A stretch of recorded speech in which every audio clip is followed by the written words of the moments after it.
Querer es amar. Pero ¿cómo amar lo que no se conoce? En el esplendor de la verdad presentamos Creo, Señor, yo creo.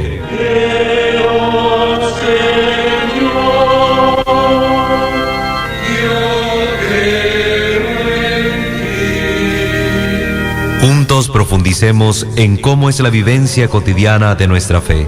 Escúchanos y conoce más sobre nuestra fe católica.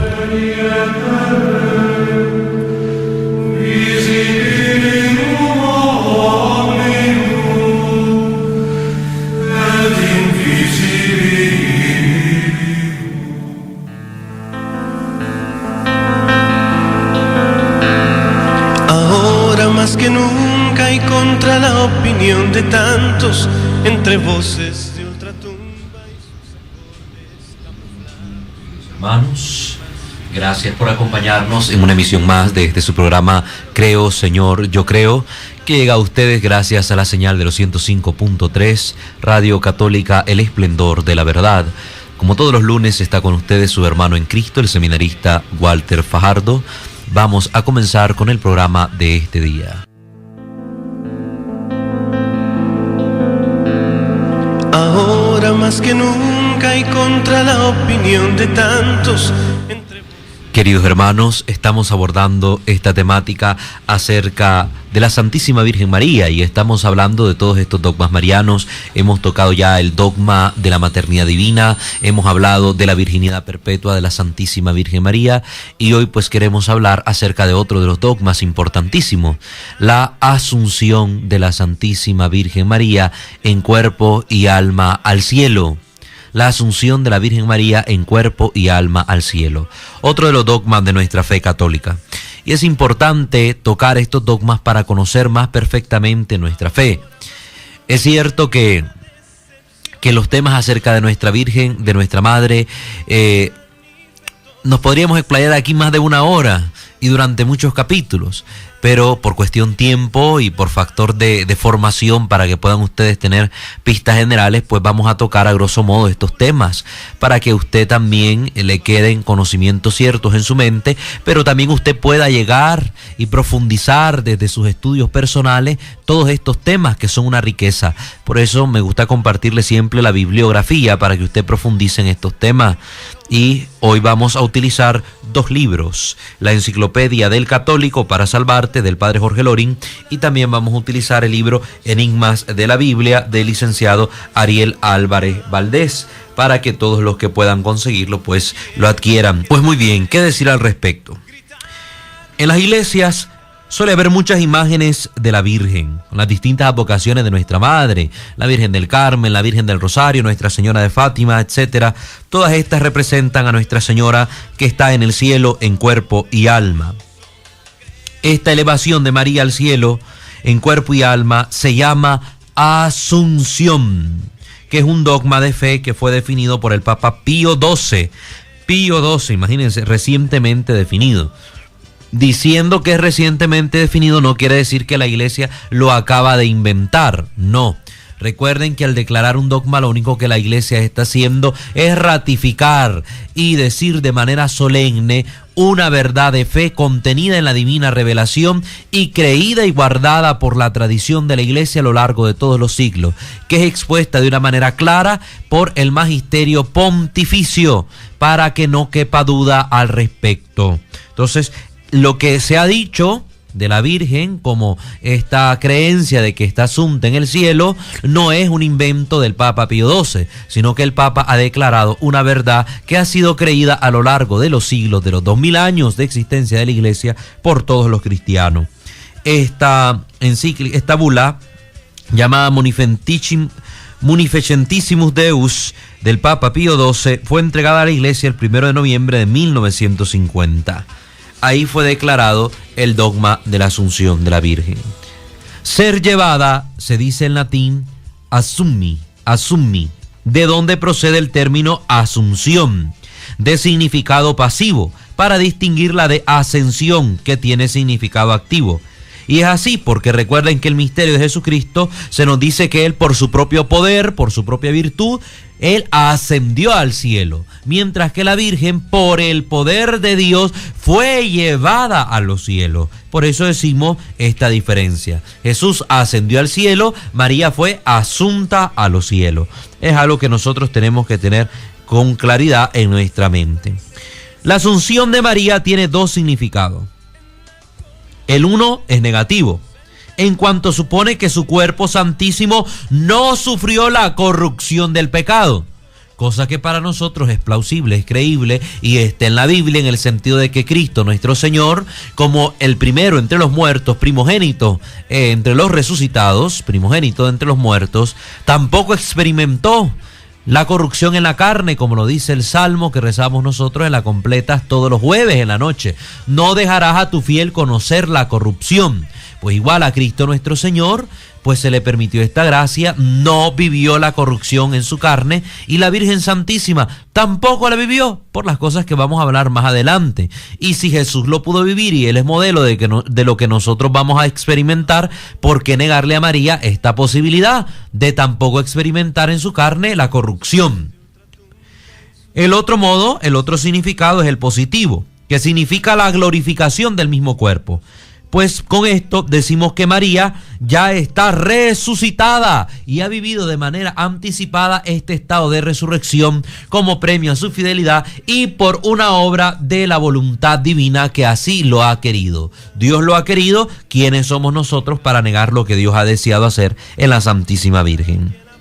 Pues la Iglesia profesó desde los primeros siglos la fe en la asunción de María Santísima en cuerpo y alma al cielo. Esto lo podemos comprobar por la liturgia de la Iglesia desde el principio y por los documentos de los padres y doctores de la Iglesia. Imagínense, ya desde el principio la Iglesia ha creído en la asunción de la Virgen. De hecho, es fácil observarlo. Fíjense bien. La Iglesia desde el primer siglo ha guardado con celo y amor la reliquia de sus mártires y santos. Es decir, ha custodiado los cuerpos de los fieles cristianos que son un ejemplo a seguir. Y todas esas reliquias son veneradas por la Iglesia. Hay incluso catedrales, basílicas erigidas en honor a un santo donde se conservan las reliquias. ¿Por qué no tenemos reliquias del cuerpo de la Virgen? Yo les pregunto, si tanto la Iglesia ha guardado las reliquias, nosotros creemos que la Virgen fue llevada en cuerpo y alma al cielo. Si no fuera así, la Iglesia misma nos lo diría y nos dijera a la Iglesia: aquí está la tumba de María, aquí está el cuerpo de la Virgen María, aquí hay una basílica erigida en honor de la Santísima Virgen donde se pueden venerar sus restos. Pero no es así. La Iglesia primitiva desde el principio experimentó entre los discípulos este misterio de la asunción de la Virgen al cielo y por eso nunca se ha construido una basílica en honor de las reliquias de la Santísima Virgen María donde se veneren sus santísimos restos, los restos mortales del cuerpo de la Santísima Virgen. No existe en toda la Iglesia católica, en toda la Iglesia cristiana, incluida la ortodoxa, no existe. ¿Por qué? Desde el principio la Iglesia ha venerado este misterio. Nuestra Señora asunta a los cielos. Y es fiesta en la Iglesia que se celebra el 15 de agosto desde el siglo VI después de Cristo. En el año 500 ya se estaba celebrando la asunción de la Santísima Virgen María. Imagínese usted. Aquí hay un gran debate que vamos a abordar respecto a este tema. Y es la gran pregunta: ¿María murió o no murió? Esta es la gran pregunta. Y para responderla vamos a utilizar el libro del licenciado Ariel Álvarez Valdés, Enigmas de la Biblia, en su segundo tomo. Pero usted va a responder estas preguntas después de la pausa comercial. No le corte para saber si María murió o no murió. Bendiciones. Ahora más que nunca y contra la opinión de tantos, entre voces de otra... Bien, queridos hermanos, antes de la pausa estábamos diciendo esta interrogante: ¿la Virgen María murió o no murió?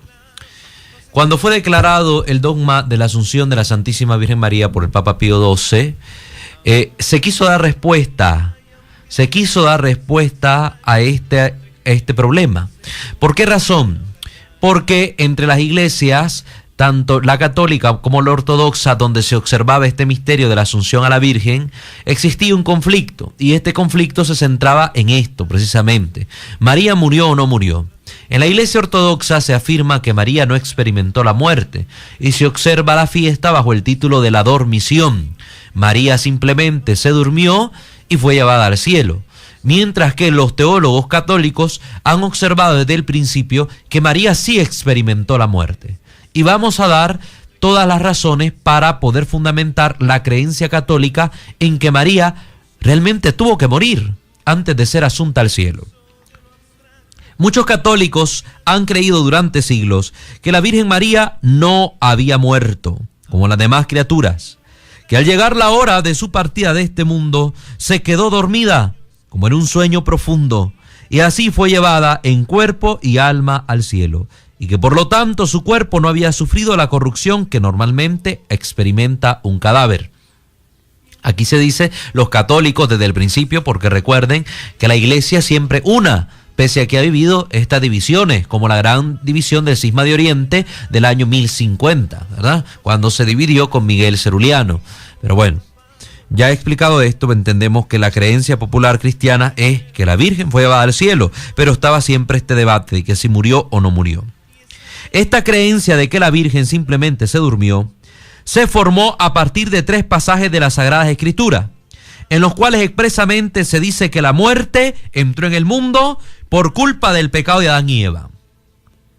Estos pasajes se encuentran en el libro del Génesis, en el capítulo 3, cuando se da todo aquello de que a la serpiente el Señor le dice una cosa, a Eva le dice otra, al hombre le dice otra, como consecuencia del pecado. En el libro de la sabiduría, donde se medita sobre la realidad de la muerte, en el capítulo 2, versículos del 23 al 24, y también lo encontramos esto desglosado en las cartas de San Pablo. Por ejemplo, la carta a los Romanos, capítulo 5, versículo 12, y también en la primera carta a los Corintios, en el capítulo 15, versículo 21. Ahí vamos a encontrar estos textos sobre que la muerte entró en el mundo por el pecado de Adán.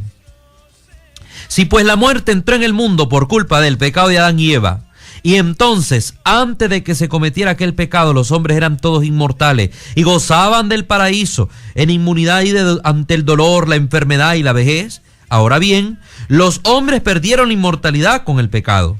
Pero la Virgen María, como decimos, que es la única criatura en el mundo que nunca cometió pecado, ni siquiera el original, como hemos hablado en la Inmaculada Concepción, no debería morir. Por tanto, es la consecuencia lógica que se deduce de esa interpretación literal de estos textos que encontramos en la Escritura.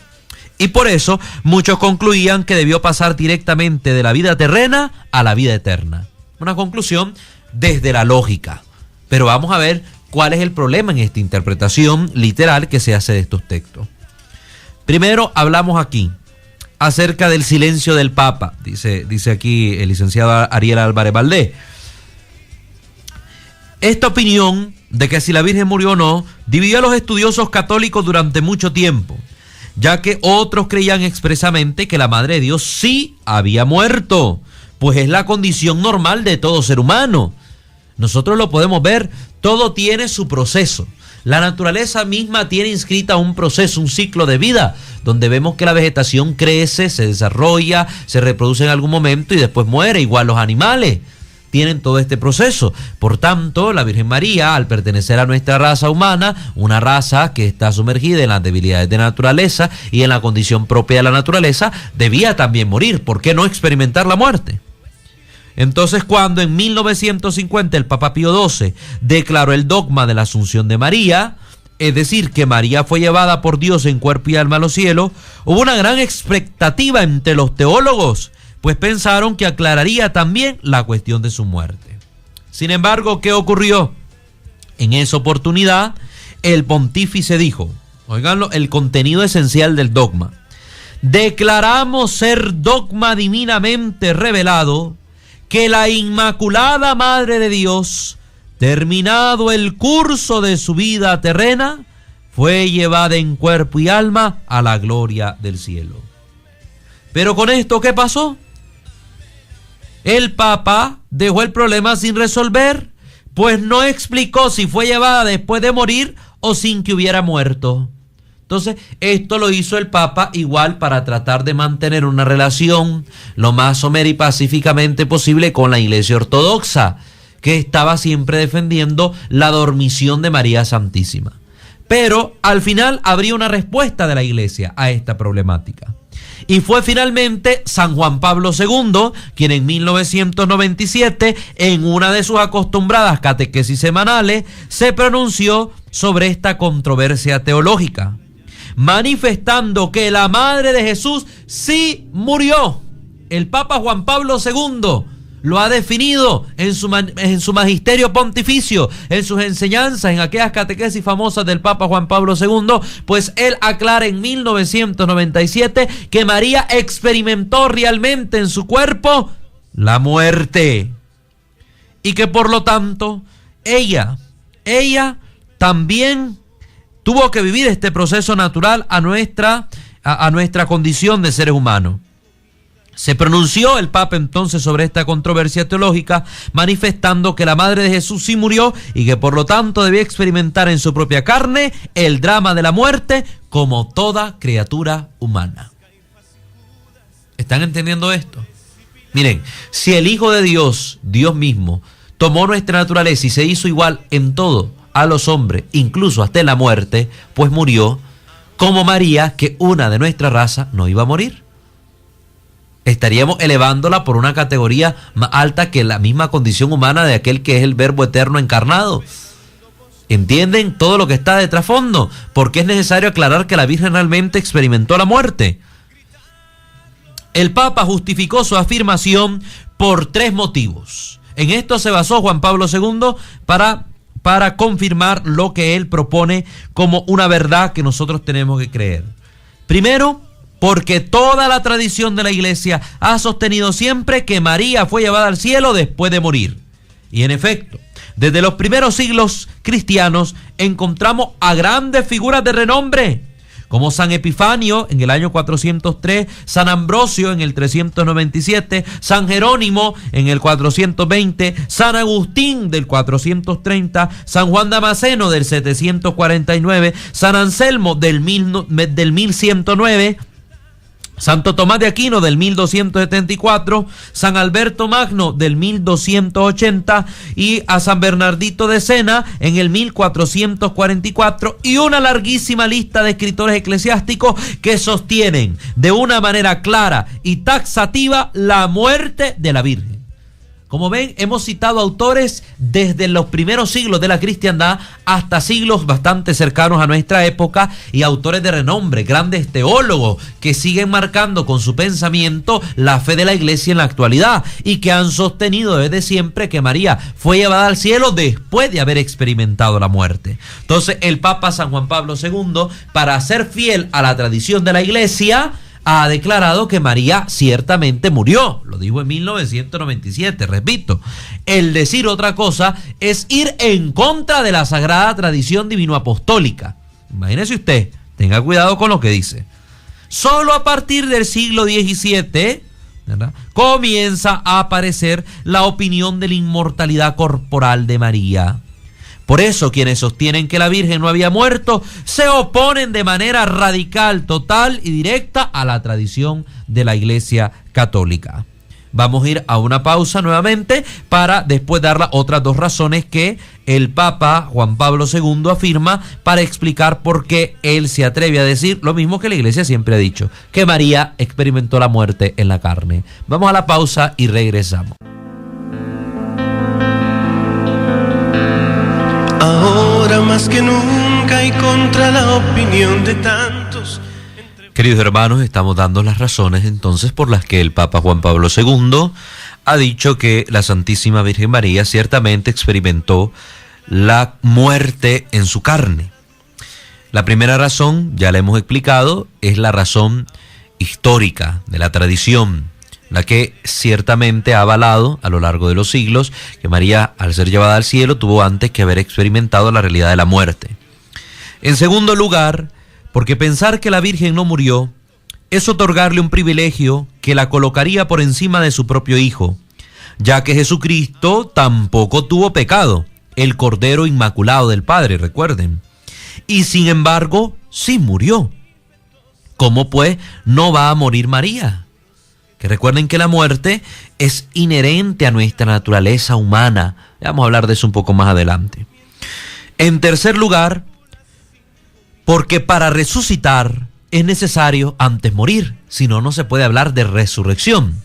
María tuvo que haber muerto para experimentar la resurrección. Es el proceso que Cristo nos enseñó. Experimenta primero la muerte en la cruz del Calvario, es sepultado y luego resucita.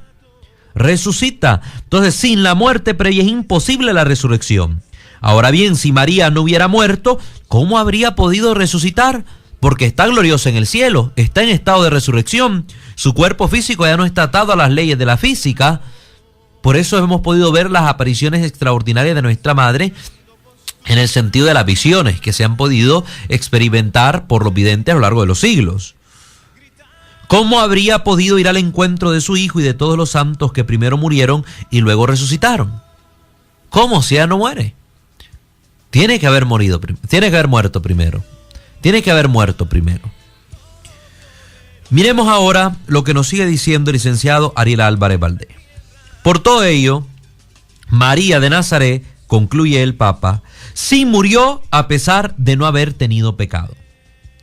Pero aclarado esto, debemos ahora replantearnos la cuestión de la cual derivó todas estas contiendas. Si Adán y Eva tampoco hubieran pecado, al igual que María, ¿habrían sido en verdad inmortales? ¿En el paraíso la humanidad vivía libre del drama de la muerte antes del pecado original? Respondamos a estas preguntas. Hoy los exégetas, es decir, aquellos que hacen el estudio de las Sagradas Escrituras, el que hacen la comparación de los textos, el que analizan los textos, etc. Hoy los exégetas sostienen que la muerte hubiera existido de todos modos, con pecado o sin pecado. Que aquella primera falta cometida por Adán y Eva no alteró para nada la biología del reino vegetal, animal y humano, y que toda esta creencia en la inmortalidad humana se debió a una interpretación literalista y por lo mismo errónea de los textos bíblicos mencionados anteriormente. Aquellos donde hemos dicho de Génesis capítulo 3, el del libro de la sabiduría y el de las cartas de San Pablo a los romanos y a los corintios. Es una interpretación literalista y por tanto errónea. Hay que entender cuál es el verdadero significado de estos textos. En efecto, si ahora los analizamos con cuidado, veremos que en ningún momento afirman esta idea de la inmortalidad. El primero está en el capítulo 3 del Génesis. Estamos hablando de la inmortalidad si no hubiese existido el pecado original. El capítulo 3 del Génesis. Ahí se relata cómo cuando Dios creó a Adán y Eva, los puso en el paraíso terrenal con una prohibición. No comer del árbol de la ciencia del bien y del mal, plantado en medio del jardín. Sin embargo, ellos, tentados por la serpiente, desoyeron las órdenes de Dios y tomaron el fruto. Entonces Dios, al comprobar la desobediencia, le asignó una serie de castigos, empezando por la serpiente, siguiendo por la mujer y terminando por el hombre. Esto lo encontramos en Génesis 3, 1, 19. Es decir, Dios va a hablar de cuáles son las consecuencias que se derivan del pecado del hombre. El pecado del hombre, el mismo hombre se pone encima este yugo pesado. No es Dios quien se lo ha querido poner. Es el hombre quien tiene que asumir las consecuencias de sus decisiones mal tomadas en el mal uso de su libertad. Entonces miremos, si analizamos los castigos impuestos por Dios, veremos que todos están enunciados de la misma manera. Es decir, de una forma imperativa, como una orden, como un mandato. Esto tenemos que analizarlo. Así le dice a la serpiente: primero, serás maldita entre todos los animales. Segundo, caminarás sobre tu vientre. Tercero, comerás del polvo. Cuarto, serás enemiga de la mujer. Pondré enemistad entre ti y la mujer. Son las 4 cosas que le dice el Señor de manera imperativa. A la mujer le dice: aumentaré tu sufrimiento en tus embarazos. Segundo, parirás con dolor. Tercero, hacia tu marido irá tu apetencia. Cuarto, él te dominará.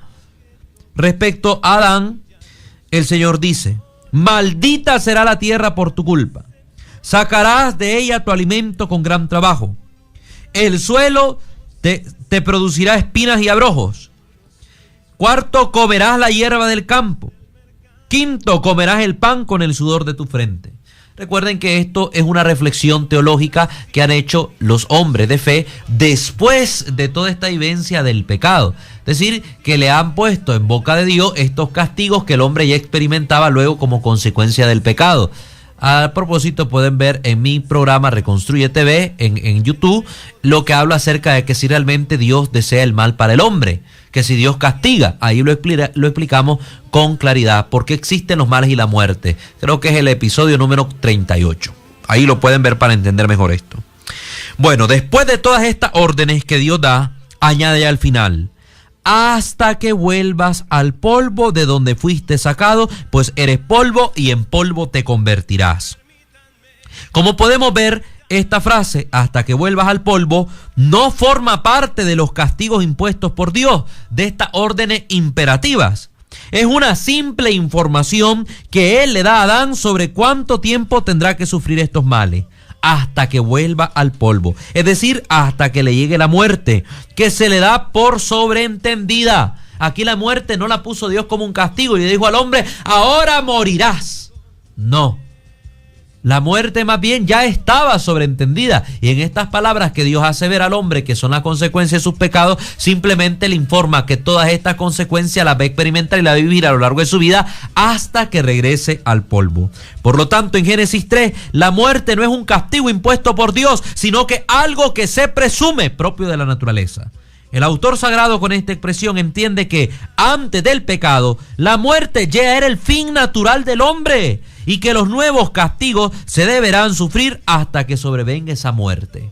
¿Me están entendiendo? Eso es lo que presupone la Biblia. Si la frase hasta que vuelvas al polvo fuera la condena de la muerte que recibe Adán, como algunos piensan, llegaríamos a una conclusión verdaderamente absurda. ¿Por qué? Porque como la lista de estos males corresponde a lo que le tocará vivir a cada uno de los castigados a partir de ese día, entonces si nosotros nos fijamos, solo Adán tendría que haber muerto, porque fue solo a Adán que se le dijo hasta que vuelvas al polvo, y por tanto Eva tendría que seguir viviendo, no recibiría esa condenación, porque a ella no se le impuso la orden de volver al polvo, lo cual es ridículo. Por lo tanto, en el relato, la muerte biológica es sobreentendida que es para los dos, para Eva y para Adán. Pero un segundo detalle nos demuestra que en el Génesis, la muerte biológica no es un castigo provocado por el pecado. Cuando Dios le prohíbe a Adán comer del fruto, le dice: de cualquier árbol del jardín puedes comer, pero del árbol de la ciencia del bien y del mal no comerás, porque el día que lo comas de él, morirás sin remedio. ¿Se acuerdan de esto? Entonces aquí Dios está diciendo que se iban a morir. ¿Qué pasa acá? Esto está en Génesis 2:17. Ahora bien, Dios le advierte que el día que coma del fruto moriría. Pero vimos que Adán comió el fruto y no murió ese día, ni el siguiente, ni el posterior, sino que siguió viviendo muchos años más. Tuvo hijos y miró a sus hijos crecer. ¿Qué pasó? ¿Cómo Dios pudo dejar de cumplir una promesa tan grave y seria como la que había hecho? Evidentemente, para el autor del Génesis, no era la muerte biológica la que debía venir el día que Adán pecara. Entonces, ¿a qué muerte se refería? ¿A qué muerte se refería?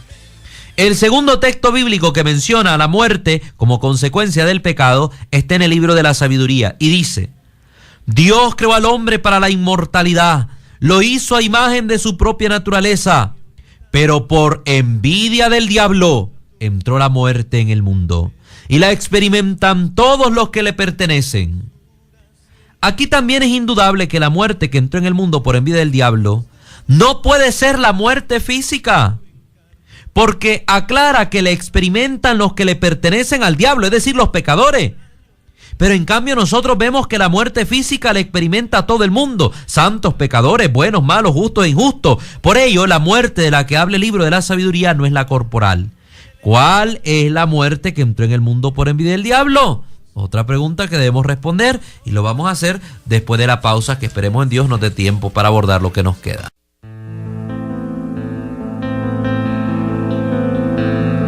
Ahora más que nunca y contra la opinión de tantos. Gracias por continuar con nosotros, hermanos. Estamos aclarando entonces cuál es el verdadero sentido en el que debemos interpretar los textos que hablan respecto a la muerte en las Sagradas Escrituras, los textos que hemos mencionado. Ya vimos el texto del Génesis, donde la muerte se presupone como una condición natural al ser humano. Estamos viendo ya el texto de la Sabiduría, donde se habla que la muerte entró por envidia del diablo y la sufren solo los pecadores. Y la tercera es la que habla San Pablo. Hemos mencionado la mención que hace Pablo de la muerte en sus cartas. La tercera vez que encontramos esta idea en las cartas de San Pablo, en ellas vemos primero la de la carta a los romanos.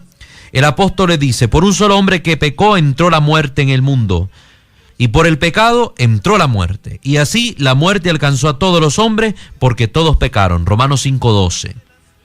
Más adelante reitera en la misma carta: y así como el pecado de un solo hombre, Adán, trajo sobre todos los hombres la condena, así también la justicia de un solo hombre, Jesucristo, trajo a todos los hombres la justificación que da la vida. 5:18. Como vemos, Pablo establece una comparación entre Adán, el primer hombre de toda la humanidad, y Cristo, el primer hombre de la nueva humanidad.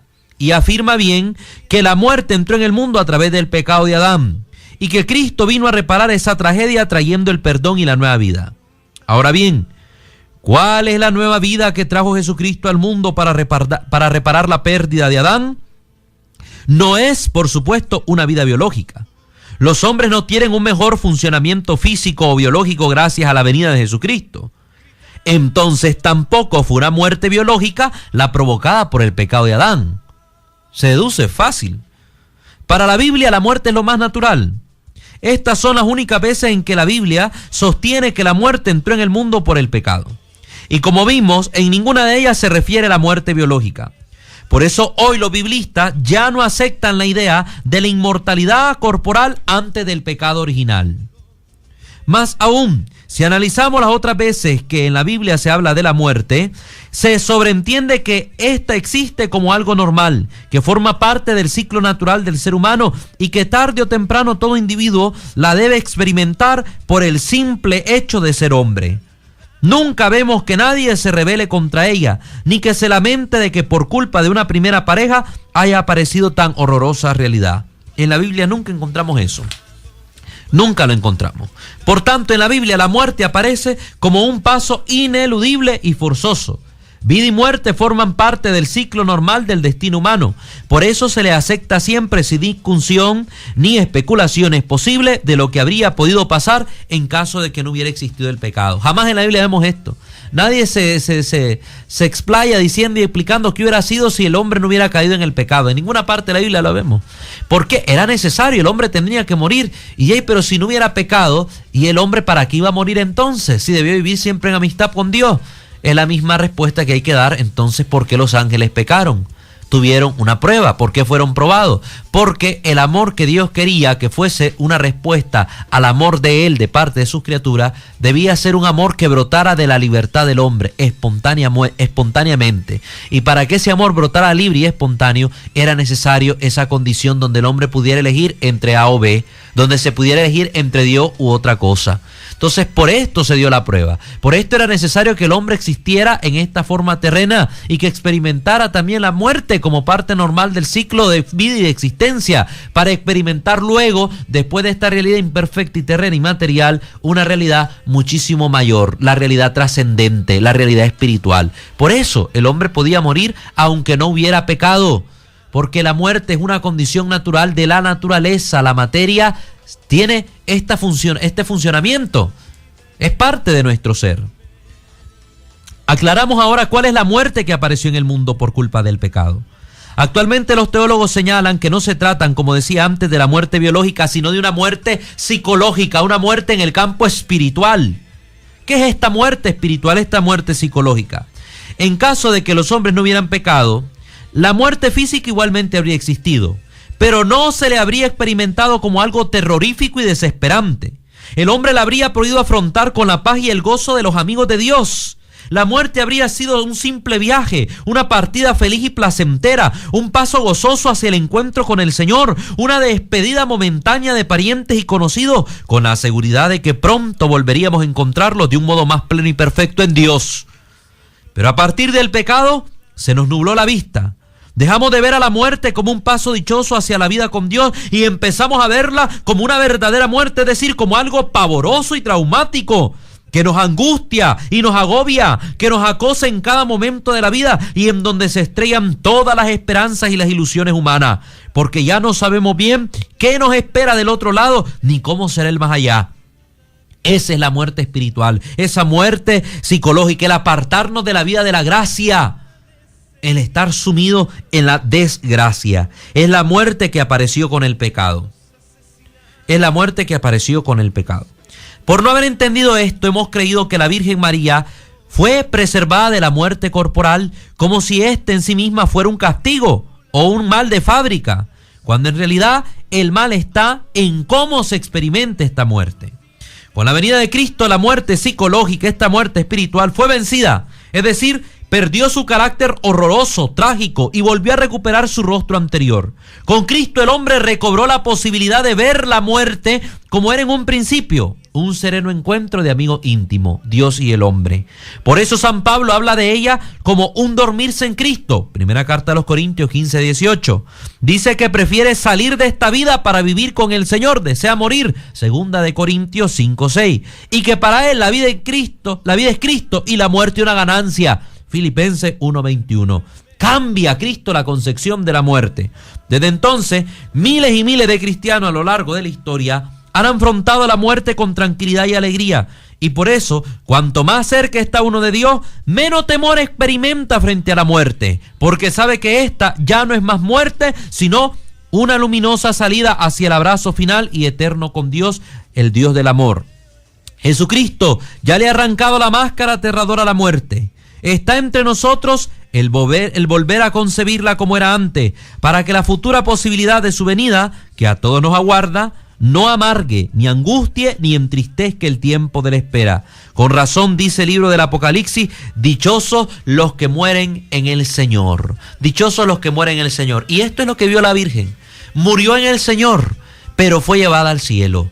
Sí, miren, si la misma Biblia nos habla, por ejemplo, en la carta de Judas, en el versículo 9, que después de que Moisés murió, fue llevado al cielo, y aceptamos esta verdad de un hombre que al final también pecó contra Dios y que no entró ni siquiera en la tierra prometida, ¿cuánto no más debemos aceptar que María, una vez que experimentó la muerte, fue llevada al cielo y colocada, como dice el Salmo de forma profética, de pie a la derecha del Rey? Salmo 44, de pie a tu derecha está la reina enjollada con oro de Ofir. A donde está el Rey, que es Jesucristo, está la reina, que es la Santísima Virgen María, de pie a la derecha en el cielo, junto a su Hijo, experimentando ya el gozo de la gloria y la resurrección. Por eso los católicos nos atrevemos a afirmar esto. En el próximo programa vamos a dar algunos matices finales respecto a este dogma de la Asunción y seguiremos viendo estos temas sobre la Virgen. Por el momento hemos aclarado ya que María sí experimentó la muerte y una vez que muere experimenta la resurrección y es asunta al cielo, es llevada a los cielos por el poder de Dios.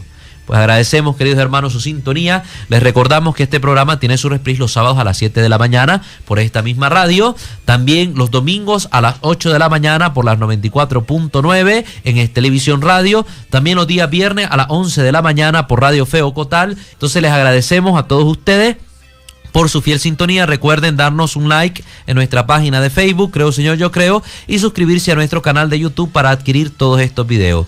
Estuvo con ustedes su servidor en Cristo, el seminarista Walter Fajardo, y en controles nuestro hermano Luis Montenegro. Hasta una próxima emisión. Dios me los bendiga a todos.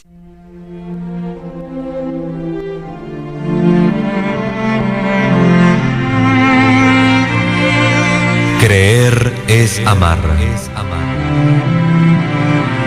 Pero ¿cómo amar lo que no se conoce? En el esplendor de la verdad hemos presentado Creo, Señor, yo creo.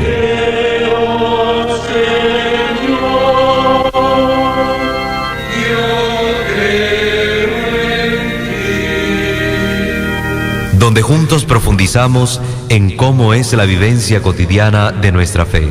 Acompáñanos el próximo lunes a partir de las 10 de la mañana.